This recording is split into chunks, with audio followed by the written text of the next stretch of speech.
ago, I had done this talk on financial empathy. And immediately after, there was an organization, they reached out to me and they said, hey, Mike, we just want to interview you. You could talk about whatever you want to talk about. And I'm like, okay, wonderful, great. When do you want to schedule the interview? We do it next week. So we get it set up, and I get on the phone with the young lady, and she's like, hey, so tell me one thing that people should know about money. And I said that, you know what? I really want to talk about self-compassion. And she said, oh, okay. And so I go into like this spiel on how self-compassion is so important, and we're so inundated by information and other people's journeys that it's hard to actually gear ourselves around our own internal compass as it relates to where we're going. And this is, I think, a key element that's missing in the conversation so that we could center ourselves. And she was like, okay, that's nice, but is there anything that you want to talk about as it relates to like budgeting and debt? Like that's where the conversation went really quickly. And I was like, no, this is exactly what I want to talk about. And she said, okay, I'll get back to you later and I appreciate your time. She never got back to me. So fast forwarding a little bit, this was about maybe 2 years later. I'm at FinCon. And I'm on the second level of the building that we're on, or that we're at. And I walk past this lady who's sitting at this chair, and she looks exhausted. And I'm wearing a shirt that I have there, because I'm not going to let this lady straight disrespect me like that. Self-compassion matters. I'm going to make my own t-shirt. I'm going to wear it, right? Like, that's exactly what that was. That was petty. That was bitterness. That was me not feeling seen, basically. So I walk past this lady, and again, she's tired and exhausted, and she's like, nice shirt. I was like, yo, how are you? What's your name? And she says, my name is Diana. And I thought that was the coolest because she saw me. She saw the message in the shirt, and we just immediately connected at that point. And I'll be honest with you, that's the first time that I really felt seen. Even with having conversations about financial empathy in a financial services space, there are a lot of financial planners who are like, before we got to the behavioral side of this conversation, we're like, I don't really know how empathy works into what we do in terms of what we work with clients. I'm like, it's so important in rapport building and all these other great things that we do. And because of some emotional gaps that I still had within myself, and thinking about this presentation, I wanted Diana to actually uniquely see me so that I could feel valuable and that I could feel like I had some level of self-worth. But actually, after being here, what I've realized is that she didn't just see me, she sees all of you. And she's created this space for all of you to be seen. So if you all will, please give Diana a round of applause.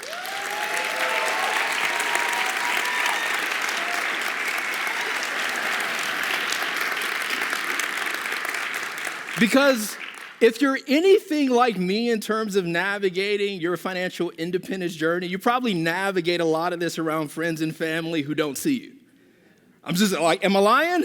Like, hey, I want to save more. I want to not do this so I can do this and I can have this later. Don't you want to join me? No.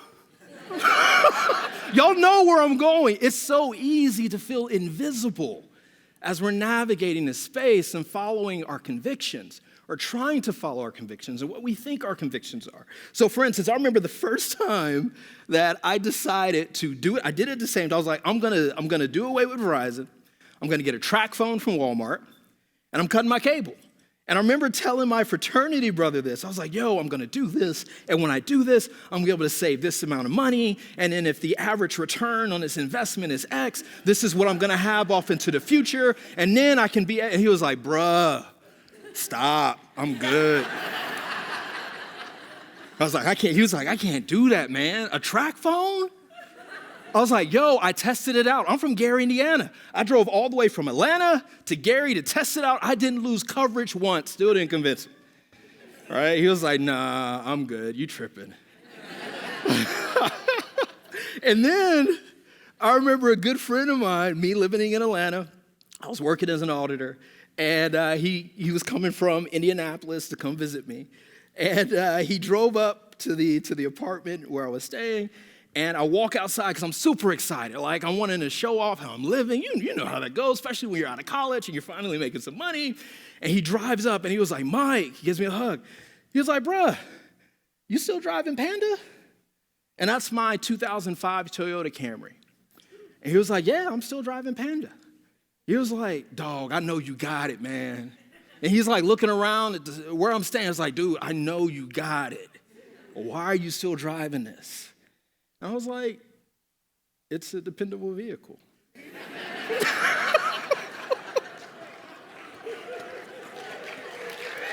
I'm just being honest. and then he walks into my apartment, and it wasn't very big. And I'm a minimalist at heart, not because I don't like stuff. It's because my brain races when I'm in clutter. So I can't be around clutter, and I've learned that about myself over time. And he walks around, and he's like, Mike, I didn't have a flat screen television. I didn't have the surround sound system. I had plants, some artwork. I like to read. I like to do the stuff that I like to do. He was like, Mike, this is all you got to show for it? Yeah, all right? So in that moment, I started to feel like maybe there was something wrong with me, right?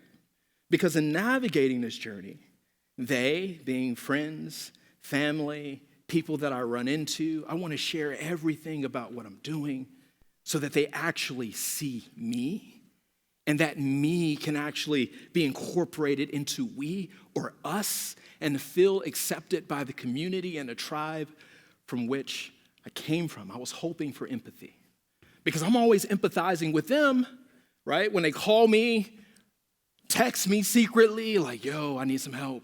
Or, yo, I made this bad decision. How do I work through this process? Or, yo, I need you for X, Y, and Z. It's always in secret. And I never shame them. I never guilt them. I always bring them in and say, all right, I got you, us. We're going to get through this together. But I wasn't getting that. And it was very hurtful to me. But what I realized in this process is that I wasn't owning my own fire journey. I was looking for their acceptance, okay? But what I realized in navigating this process and me understanding something about empathy was that when you're navigating this, we're oftentimes doing this within relationship with others. And there's something called social capital theory. And within social capital theory, when you're within community, you have trust and reciprocity. It's a very important piece. You have dissemination of information. And then you also have social sanctions. So if somebody comes into the circle and they bring information into the circle that they're not accustomed to, that they're not used to, that's not new information, it's not what they've seen, it can cause for them to be distrusting or standoffish, so on and so forth. So much so that they can almost indirectly exclude you from the circle. And yet again, me being heady, I'm taking this personal. That was until I went back and looked at the framework for what financial empathy is or what empathy is in general. And there are three components of it. The first form of empathy is cognitive empathy, right? So I'm wanting to learn something about the person, okay? So it's also often called perspective seeking. So the idea with this is that actually empathy is a component of both knowledge and emotion. It's not all knowledge, it's not all emotion, but it's actually a healthy combination of both that helps us to respond compassionately to the needs of an individual.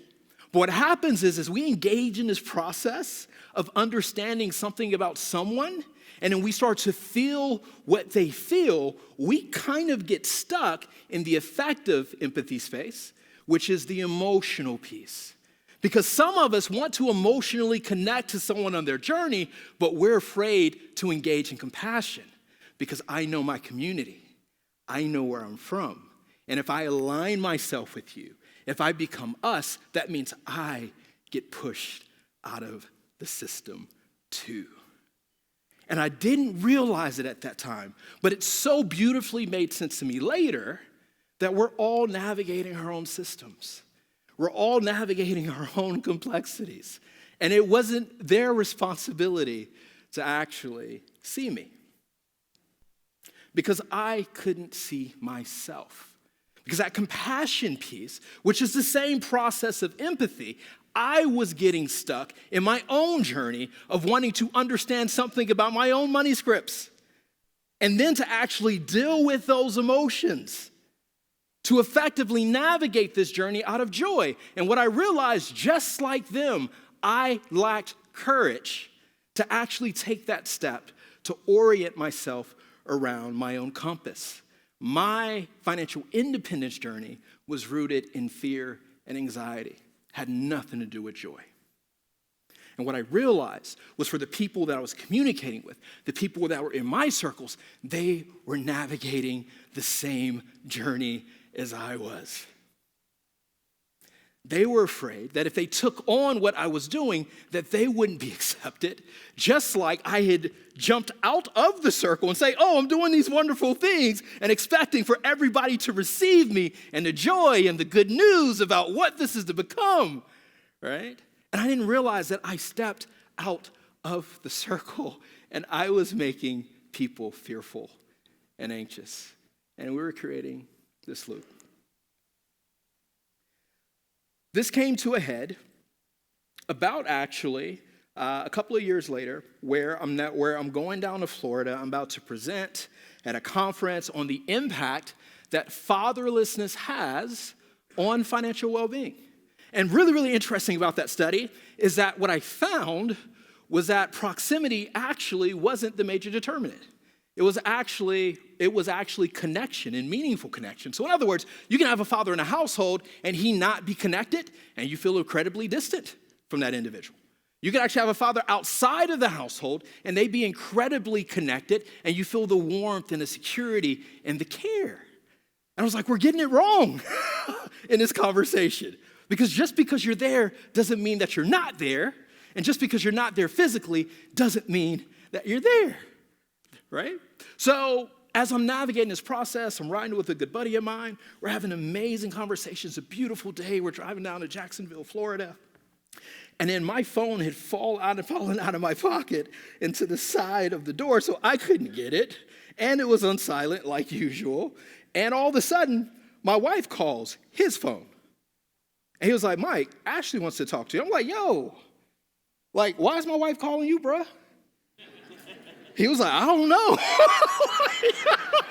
I was like, yo, I'm driving, but right here, right? Like, why is she calling you? Right?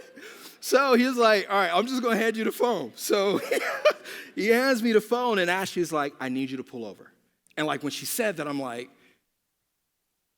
hey, I just need you to go ahead and tell me what you're going to tell me. She's like, I just need you to pull over.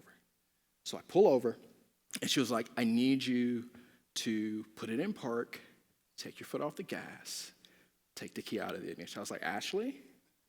I was like, I just need, because like if I need to turn this around real quick, I know we've already driven so many hours, I'm there. And then she told me in that moment that my sister's life had been taken away from her due to an intimate partner violence incident. So as we're driving down to the conference, we literally have to turn right around and drive on back. Then I head up to Indiana, Gary, to navigate this week-long experience of actually burying my sister, who like that's my young sister. I'm big brother. It's my responsibility to protect her.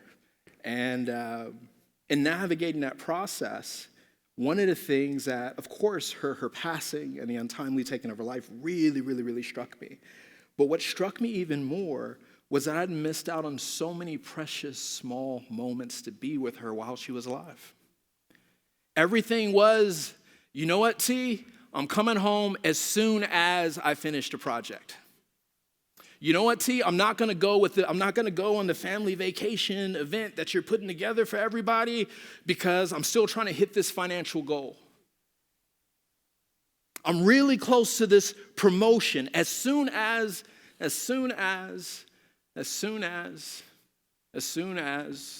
didn't have the opportunity to do that anymore.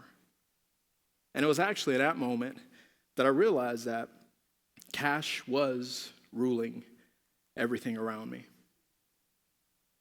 It wasn't until a little bit later, in trying to process all this stuff, I'm a highly functional person, Even if things are going really, really bad, you would never know. And I'm in class one day, and I'm talking with my students. We're talking about cognitive behavioral therapy and how you have this event that happens in your life, and then you form this label around this event. Then it connects to your thoughts, your emotions, and your actions. And then what happens over time is that we create adaptive behaviors, and neural circuitry in our brain kind of binds us to a way to respond without even thinking, based on something that looks like something that we've experienced before. So if you're experiencing some dissonance, right, take some time, go seek some of the counseling services and all that stuff here at the university.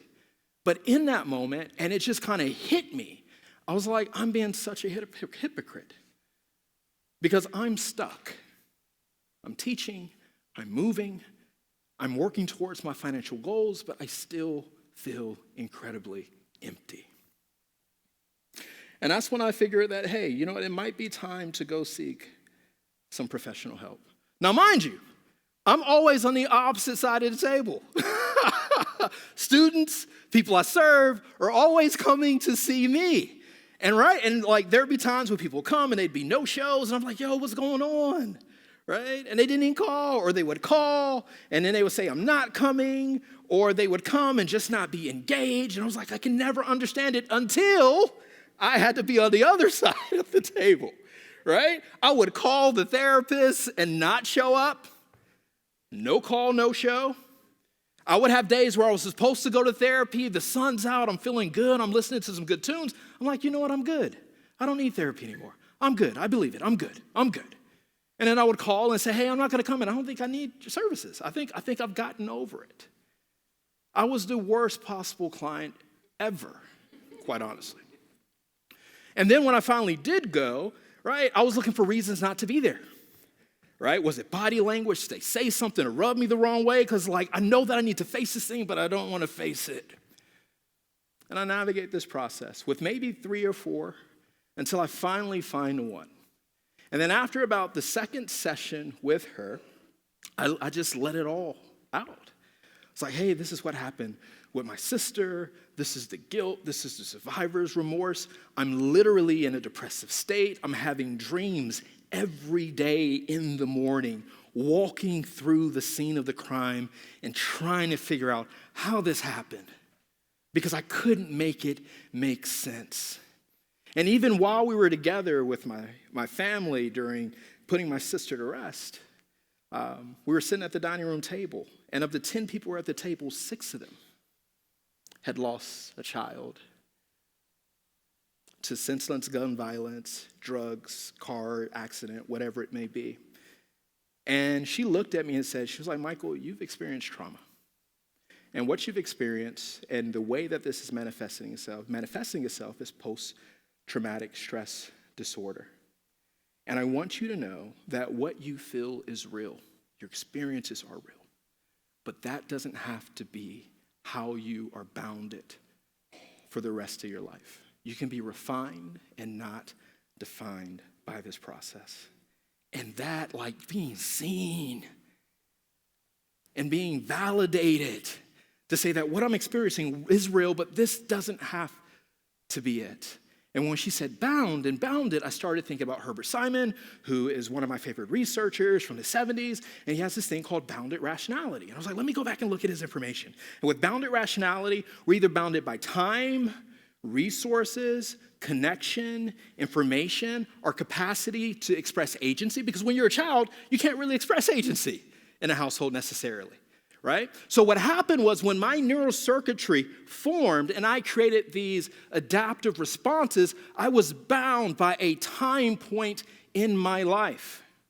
And I was like, well, let me go back and assess whether or not these things are actually true through this bounded framework. So one of the first things I had to do was take courage and face my anxiety. And what we know about self-compassion and engaging in a self-compassion process is that it actually can decrease levels of anxiety. It can mitigate fear. It can actually get people out of a depressive state. So the way that I did this and framed this was through the perspective of being bounded. So when I would start to feel this energy come in me when I was going to make a financial decision or choice because I'm making this out of fear and anxiety, I had to stop, take 2 breaths in, and breathe out to center myself in the moment. Then I had to recognize that what I'm feeling is based on something that's true in the past. But then I had to ask my question, am I still bounded by it? Do I have agency now? Yes. Do I have resources now? Yes. Do I have connections now to navigate this process? Yes. Like so on and so forth. So I can find something within that to take one small step with one yes and engage in self-compassion and warmth to move towards my goal. And every time I would do that, I would realize that the sky didn't fall after all. I could actually spend some money and everything's going to be okay. I can go on a vacation and everything's going to be fine. Nothing bad happened. And then also, I wanted to engage in gratefulness, but I couldn't do it because I didn't feel worthy of being grateful. Yeah, I'm happy about the day, but I don't feel worthy of it. Yes, I have this amazing balance. I don't feel worthy of it. So self-compassion and engaging in positive, healthy self-talk about who I am allowed for me to actually embrace gratefulness in a way that I was never able to do before. And in empathy, right, I found a new form of empathy because what I realized is that people are having to navigate their own stuff. So I'm being empathetic if they don't see me because they don't have to see me. Because I also can see them and know that their lives are complex and I don't need their validation because they're seeking their own journey in their own way and they don't have the capacity to be caught up in my stuff. And even if they do you have the courage to take that next step? Because sometimes engaging in an empathic response and being compassionately empathetic means that you're stepping out of your system into someone else's system and you have to take courage and realize that maybe my system may not accept me for doing this. That's a very real thing. And because of that, I embraced empathy for others, but then I also embraced this sense of self-love and self-worth. And knowing that even if they don't see me, I see me. They don't see me yet, that's okay, but if they ever do and they want to embrace me for whatever it may be, I will be there because I'm okay with exactly who I am. I'm okay with the process that I'm navigating. And I didn't realize this until actually having experiences with Diana and other people because I had grown envious. Because I was orienting myself around other people's compasses, right? For connection, for direction, and for comparison, right? So my FIRE movement, my financial independence wasn't related on me and what I was doing. It was relative what other people were doing. My savings rate was relative to what other people were doing. My balance was relative to what other people were doing. I had externalized my power. So I wasn't really actually pursuing FIRE. I was pursuing validation. And there was no way I was going to win that until I navigated this process of self-compassion. And I realized that, you know what? I have my own compass. Let me breathe through it. Let me center myself. And let me connect with where it is that I want to go. And understand that it's not about the destination. It's about the journey. And I am worthy of it. Thank you.